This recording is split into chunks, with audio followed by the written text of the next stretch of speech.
ಆತ್ಮೀಯ ಸಹೃದಯ ಬಂಧುಗಳು, ಇಂದು ನಾನು ದ್ವಿತೀಯ PUC ಪಠ್ಯಪುಸ್ತಕದ ವಿಷಯವಾದಂಥ ಪದ್ಯಭಾಗದ 2ನೇ ಪದ್ಯ ವಚನಗಳಲ್ಲಿ ಬಸವಣ್ಣನವರ ವಚನದ ಬಗ್ಗೆ ತಿಳಿಸ್ಕೊಳ್ಳೋದಕ್ಕೆ ಇಚ್ಛಿಸ್ತೀನಿ. ಈಗಾಗಲೇ ನಮಗೆ ಗೊತ್ತಿರುವಂತೆ ಬಸವಣ್ಣನವರು 12ನೇ ಶತಮಾನದಲ್ಲಿ ಕಂಡಂತಹ ಒಬ್ಬ ಪ್ರಸಿದ್ಧ ವಚನಕಾರರು, ಭಕ್ತಿ ಭಂಡಾರಿ, ಕ್ರಾಂತಿಕಾರಿ, ಧಾರ್ಮಿಕ, ಸಾಂಸ್ಕೃತಿಕ ಹಾಗೂ ಸಾಮಾಜಿಕ ಕ್ರಾಂತಿಯ ಕೇಂದ್ರ ಪುರುಷರು.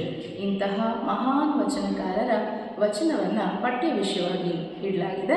ಆ ಪಠ್ಯ ವಿಷಯದ ವಚನದ ಬಗ್ಗೆ ಈ ದಿನ ನಾವು ತಿಳ್ಕೊಳ್ಳೋಣ. ಬಸವಣ್ಣನವರ ವಚನ: ಮನಮನ ಬೆರೆಸಿದಲ್ಲಿ ತನು ಕರಗದಿದ್ದಡೆ, ಸೋಂಕಿನಲ್ಲಿ ಪುಳಂಕಗಳು ಹೊರಹೊಮ್ಮದಿದ್ದಡೆ, ಕಂಡಾಗಳಷ್ಟು ಜಲಗಳು ಸುರಿಯದಿದ್ದಡೆ, ನುಡಿವಲ್ಲಿ ಗದ್ಗದಗಳು ಪೊಣ್ಮದಿದ್ದಡೆ, ಕೂಡಲ ಸಂಗಮ ದೇವನ ಭಕ್ತಿ ಇದು ಚಿಹ್ನೆ, ಎನ್ನೆಲ್ಲಿ ವಿಲ್ಲಾಗಿ ಆನುಡಂಬಕ ಕಾಣಿರೆ. ಅರ್ಥರೇಖೆ ಇದ್ದಲ್ಲಿ ಫಲವೇನು, ಆಯುಷ್ಯ ರೇಖೆ ಇಲ್ಲದ ನಕ್ಕರ, ಹಂದೆಯ ಕೈಯಲ್ಲಿ ಚಂದ್ರಾಯುಧವಿದ್ದಲ್ಲಿ ಫಲವೇನು, ಅಂಧಕನ ಕೈಯಲ್ಲಿ ದರ್ಪಣವಿದ್ದು ಫಲವೇನು, ಮರ್ಕಟನ ಕೈಯಲ್ಲಿ ಮಾಣಿಕ್ಯವಿದ್ದು ಫಲವೇನು, ನಮ್ಮ ಕೂಡಲ ಸಂಗನ ಶರಣರನ್ ಅರಿಯದವರ ಕೈಯಲ್ಲಿ ಲಿಂಗವಿದ್ದು ಫಲವೇನು, ಶಿವಪಥವನ್ ಅರಿಯದನ್ನಕ್ಕ. ಒಲೆಯೆತ್ತಿ ಉರಿದಡೆ ನಿಲ್ಲಬಹುದಲ್ಲದೆ, ಧರೆಯೆತ್ತಿ ಉರಿದಡೆ ನಿಲ್ಲಲು ಬಾರದು, ಏರಿ ನೀರುಂಬಡೆ ಬೇಲಿಕೆಯ ಮೇವಡೆ, ನಾರಿತನ ಮನೆಯಲ್ಲಿ ಕಲುವಡೆ, ತಾಯಿ ಮನೆಯಾಗು ನಂಜಾಗಿ ಕೊಲುವಡೆ, ಇನ್ನಾರಿಗೆ ದೂರುವೆ ಕೂಡಲ ಸಂಗಮ ದೇವ. ಈಗ ನಾವು ವಚನದ ಸಾರಾಂಶವನ್ನು ತಿಳ್ಕೊಳ್ಳೋಣ. 3 ಭಾಗದಲ್ಲಿ ವಚನಗಳಿದೆ. ಮೊದಲನೇ ಭಾಗದ ವಚನದ ಬಗ್ಗೆ ನಾವೀಗ ತಿಳ್ಕೊಳ್ಳೋಣ. ಮನಮನ ಬೆರೆಸಿದಲ್ಲಿ ತನು ಕರಗದಿದ್ದಡೆ. ಅಂದರೆ ಇಲ್ಲಿ ಬಸವಣ್ಣನವರು ಏನೆಲ್ಲ ಕೊಟ್ಟಿದ್ದಾರಪ್ಪ ಅಂತಂದರೆ, ನಿಜವಾದ ಭಕ್ತನಾದವನಿಗೆ ಯಾವೆಲ್ಲ ಭಕ್ತಿಯ ಚಿಹ್ನೆಗಳಿರಬೇಕು ಅನ್ನೋದನ್ನು ಈ ಭಾಗದಲ್ಲಿ ತಿಳಿಸ್ತಾರೆ. ಮನಮನ ಬೆರೆಸಿದಾಗ ನಮ್ಮ ಮನಸ್ಸು ಭಗವಂತನ ಮನಸ್ಸಲ್ಲಿ ಲೀನ ಆದಾಗ ನಮ್ಮ ದೇಹ ಕರಗಬೇಕು. ದೇಹ ಅಂತ ಅಂದರೆ ಇಲ್ಲಿ ಅಹಂಕಾರ, ನಮ್ಮ ಅಹಂಕಾರ ಕರಗಬೇಕು. ಇದು ನಿಜವಾದ ಭಕ್ತನ ಸಂಕೇತವಾಗಿರುತ್ತೆ. ಹಾಗೂ ಸೋಂಕಿನಲ್ಲಿ ಪುಳಂಕಗಳು ಹೊರಹೊಮ್ಮದಿದ್ದಡೆ, ದೇವರ ವಿಗ್ರಹವನ್ನು ಮುಟ್ಟಿದಾಗ ನಮ್ಮ ದೇಹ, ನಮ್ಮ ಮೈ ರೋಮಾಂಚನ ಆಗಲಿಲ್ಲ ಅಂತಂದರೆ, ಕಂಡಾಗಲಷ್ಟು ಜಲಗಳು ಸುರಿಯದಿದ್ದಡೆ, ದೇವರ ಲಿಂಗವನ್ನು ಕಂಡಾಗ ಕಣ್ಣೀರು, ಆನಂದದ ಕಣ್ಣೀರು ಸುರಿಲಿಲ್ಲ ಅಂತಂದರೆ, ನುಡಿವಲ್ಲಿ ಗದ್ಗದಗಳು, ಭಗವಂತನ ಸ್ತೋತ್ರವನ್ನು, ಭಗವಂತನ ನಾಮವನ್ನು ಪಠಣ ಮಾಡಬೇಕಾದ್ರೆ ಆ ಗದ್ಗದಗಳು ಅಂದರೆ ತೊದಲು ನುಡಿಗಳು ನಮ್ಮಲ್ಲಿ ಮೂಡಲಿಲ್ಲ ಅಂತಂದರೆ, ಇವೆಲ್ಲ ಕೂಡಲ ಸಂಗಮನ ಭಕ್ತರಿಗಿರಬೇಕಾದಂಥ ಚಿಹ್ನೆಗಳು. ಏನಾದರೂ ಈ ಚಿಹ್ನೆಗಳು ನನ್ನಲ್ಲಿ ಇಲ್ಲ ಅಂತಂದರೆ ನಾನು ಡಂಬಕನಾಗ್ತೀನಿ, ತೋರಿಕೆಯ ಭಕ್ತಿಯನ್ನು ಉಳ್ಳವನಾಗ್ತೀನಿ ಅಂತ ಮೊದಲನೇ ಭಾಗದಲ್ಲಿ ಬಸವಣ್ಣನವರು ತಿಳಿಸ್ಕೊಡ್ತಾರೆ. ಇನ್ನು 2ನೇ ಭಾಗದಲ್ಲಿ, 2ನೇ ವಚನ ಭಾಗದಲ್ಲಿ ಬಸವಣ್ಣನವರು ಏನು ಹೇಳಿಕೊಟ್ಟಿದ್ದಾರೆ ಅಂತಂದರೆ, ಟೊಳ್ಳು ಭಕ್ತಿಯ ಬಗ್ಗೆ ವಿವರಿಸ್ತಾರೆ. ಶಿವಪಥವನ್ನು ಅರಿಯದಿದ್ದವನು ಲಿಂಗವನ್ನು ಕೈಯಲ್ಲಿಟ್ಕೊಂಡು ಪುಷ್ಪಾರ್ಚನೆಯನ್ನು ಮಾಡಿದ ತಕ್ಷಣ ಅವನು ಭಕ್ತ ಅಂತ ಹೇಳಿಸ್ಕೊಳ್ಳೋಕ್ಕೆ ಸಾಧ್ಯವಿಲ್ಲ. ಅದಕ್ಕೆ ಕೆಲವೊಂದು ಉದಾಹರಣೆಗಳ ಸಮೇತ ನಮಗೆ ಮನವರಿಕೆಯನ್ನು ಮಾಡಿಕೊಡ್ತಾರೆ. ಅರ್ಥರೇಖೆ ಇದ್ದಲ್ಲಿ ಫಲವೇನು, ಆಯುಷ್ಯ ರೇಖೆ ಇಲ್ಲದನ್ನಕ್ಕರ. ಅರ್ಥರೇಖೆ ಅಂತಂದರೆ ಹಣಕಾಸಿನ ರೇಖೆ. ಹಣಕಾಸಿನ ರೇಖೆ ನಿನ್ನ ಕೈಯಲ್ಲಿದ್ದು ಕೂಡ ಆಯಸ್ಸೇ ಇಲ್ಲ ಅಂತಂದರೆ ಆ ಅರ್ಥರೇಖೆ ಇದ್ದು ಕೂಡ ಏನು ಪ್ರಯೋಜನವೂ ಇರಲ್ಲ. ಹಾಗೆ ಹೇಡಿಯ ಕೈಯಲ್ಲಿ ಚಂದ್ರಾಯುಧ ಕೊಟ್ಟರು ಕೂಡ ಆ ಹೇಡಿಗೆ ಚಂದ್ರಾಯುಧದ ಬಳಕೆ ಗೊತ್ತಿರಲ್ಲ. ಅಂಧಕನ ಕೈಯಲ್ಲಿ ದರ್ಪಣವಿದ್ದು ಫಲವೇನು. ಅಂಧಕ ಅಂದರೆ ಕುರುಡನ ಕೈಯಲ್ಲಿ ಕನ್ನಡಿಯನ್ನು ಕೊಟ್ಟರೆ ತನ್ನ ಸೌಂದರ್ಯವನ್ನು ನೋಡ್ಕೊಳ್ಳೋಕೆ ಸಾಧ್ಯವಾ? ಖಂಡಿತ ಇಲ್ಲ. ಹಾಗೆ ಮರ್ಕಟನ ಕೈಯಲ್ಲಿ ಮಾಣಿಕ್ಯವಿದ್ದು ಫಲವೇನು.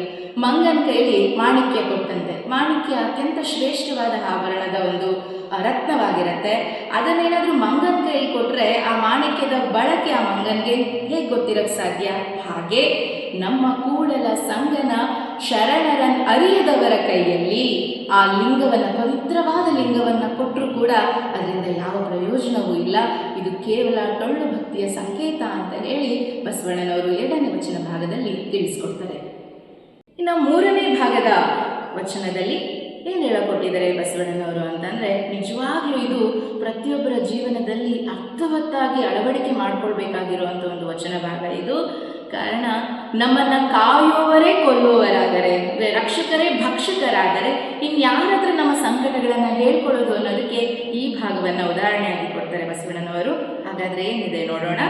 ಒಲೆಯೆತ್ತಿ ಉರಿದಡೆ ನಿಲ್ಲಬಹುದಲ್ಲದೆ, ಧರೆಯೆತ್ತಿ ಉರಿದಡೆ ನಿಲ್ಲಲು ಬಾರದು. ಒಂದು ಮನೆಯಲ್ಲಿ ಒಲೆ ಹತ್ಕೊಂಡು ಉರಿತಾ ಇದ್ರೆ ನಿಲ್ಲಿಸ್ಬೋದು, ಅಂದರೆ ಆರಿಸ್ಬೋದು.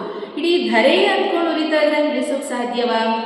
ಹಾಗೆ ಏರಿ ನೀರುಂಬಡೆ, ನಾವೊಂದು ಏರಿಯಲ್ಲಿ ಕಟ್ಟೆಯಲ್ಲಿ ನೀರು ಖಾಲಿ ಆಗಬಾರ್ದು ಅಂತ ಏರಿಯನ್ನು ಕಟ್ತೀವಿ.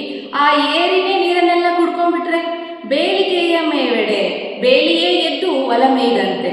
ಹೊಲವನ್ನು ಕಾಪಾಡೋದಕ್ಕೋಸ್ಕರ ಬೇಲಿಯನ್ನು ಕಟ್ತೀವಿ. ಬೇಲಿಯೇ ಎದ್ದು ಹೊಲವನ್ನು ಮೇಯ್ದ್ರೆ ನಾರಿ, ಒಂದು ಹೆಣ್ಣು ಆ ಮನೆಯ ಮಹಾಲಕ್ಷ್ಮಿ ಆಗಿರ್ತಾಳೆ. ಆ ಹೆಣ್ಣೆ ತನ್ನ ಮನೆಯಲ್ಲಿ ಕಳ್ತನವನ್ನು ಮಾಡಿದ್ರೆ ಇನ್ನು ಪ್ರತಿಯೊಂದು ಮಗುವಿಗೆ ತಾಯಿ ಎದೆಯಾಗಿ ಅಮೃತಕ್ಕೆ ಸಮಾನ. ಆ ತಾಯಿ ಎದೆಯಾಗಿ ಆ ಮಗುವಿಗೆ ವಿಷವಾದರೆ, ನಂಜಾಗಿ ಕೊಂದರೆ ನಾರಿಗೆ ತೂರುವುದು ಕೂಡಲ ಸಂಗಮ ದೇವ ಅಂತಂದರೆ ಅರ್ಥ ಇಷ್ಟೇ.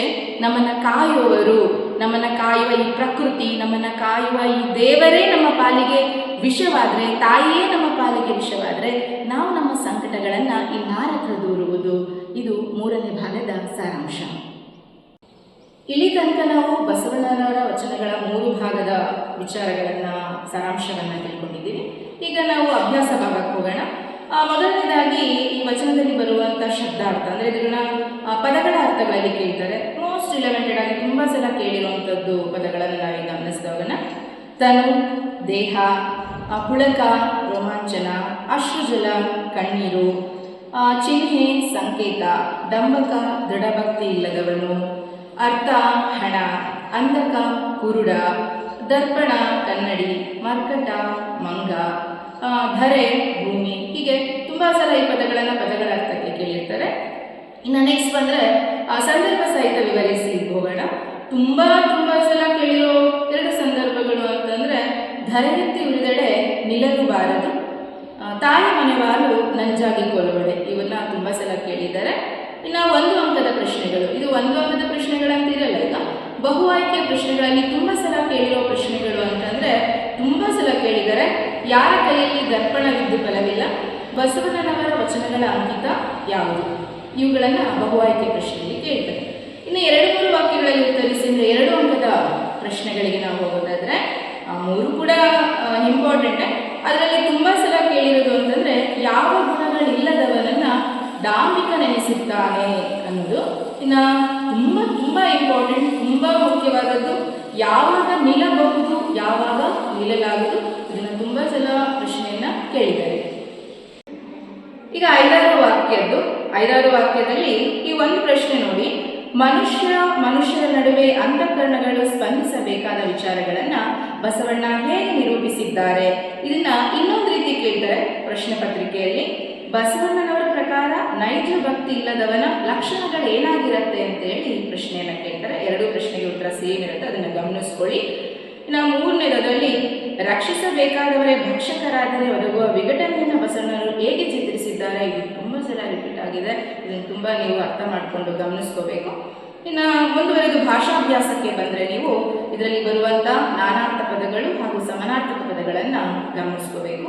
ಇಷ್ಟಕ್ಕೆ ನೀವು ರೆಡಿ ಆದರೆ 5 ಅಂಕಕ್ಕೆ ವಚನ ಭಾಗದಿಂದ ನಿಮಗೆ ಪ್ರಶ್ನೆಗಳು ನಿಮ್ಮ ಎಕ್ಸಾಮ್ಸ್ಗೆ, ಪರೀಕ್ಷೆಗೆ ಬರೋದಿದೆ. ಹಾಗಾಗಿ ಎಲ್ಲ ಪೂರ್ವ ಸಿದ್ಧತೆಗಳನ್ನು ಮಾಡ್ಕೋಬೇಕು ಅಂತ ವಿನಂತಿಸ್ಕೊಳ್ತಾ ಇದ್ದೀನಿ. ಇಲ್ಲಿ ತನಕ ನನ್ನ ಈ ವಚನದ ಸಾರಾಂಶದ ಬಗ್ಗೆ ಕೇಳಿದಂಥ ನಿಮ್ಮೆಲ್ಲರಿಗೂ ಕೂಡ ತುಂಬ ಹೃದಯದ ಧನ್ಯವಾದಗಳು.